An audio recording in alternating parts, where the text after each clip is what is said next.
Kenapa sedih je muka tu? Ada apa, Dik? Berapa lama adik kena pergi sekolah? Sampai adik umur 18 tahun lah.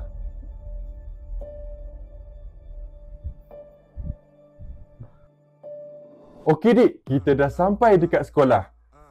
Ni duit belanja adik. RM50. Belajar rajin-rajin tau. Hari ni hari pertama adik sekolah. Ayah, boleh tak adik nak peluk anak kucing adik? Adik boleh je peluk anak kucing adik tu bila adik dah balik rumah. Adik nak peluk mama, boleh tak? Aduh, macam mana ni? Okey adik, dengar sini okey? Adik boleh je peluk ayah, peluk mama, peluk kakak, peluk abang bila adik dah balik rumah nanti. Okey?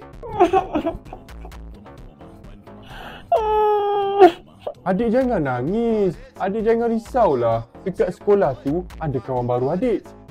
Pergilah masuk. Adik nak tanya satu soalan lagi, boleh tak? Janji satu soalan je Okey, tanyalah.